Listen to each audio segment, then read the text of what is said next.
தற்போதைய அண்மை செய்தியை பார்த்துக் கொண்டிருக்கிறோம். சென்னையில் பேருந்து மீது ஏறி ரகளையில் ஈடுபட்ட கல்லூரி மாணவர்கள் மீது வழக்கு பதிவு செய்யப்பட்டிருக்கிறது. சென்னை சென்ட்ரல் ரயில் நிலையம் அருகே பேருந்தின் மேற்கூரை மீது ஏறி ரகளையில் ஈடுபட்ட கல்லூரி மாணவர்கள் மீது பொதுமக்களுக்கு இடையூறு ஏற்படுத்துதல், அரசு ஊழியரை பணி செய்ய விடாமல் தடுத்தல் ஆகிய பிரிவுகளின் கீழ் வழக்கு பதிவு செய்யப்பட்டிருக்கிறது. இது தொடர்பான கூடுதல் விவரங்களோடு இணைகிறார் சிறப்பு செய்தியாளர் கோகுல். கோகுல், விவரங்களை பதிவு செய்யலாம்.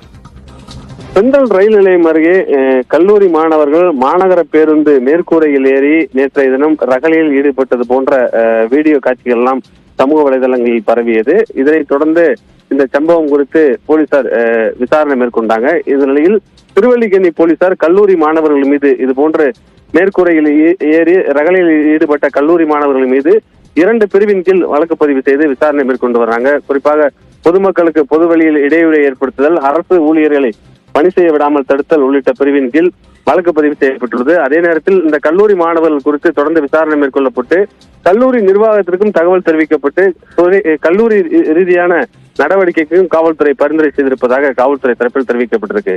பாலவேல். நன்றி கோகுல், விரிவான விவரங்களுக்கு.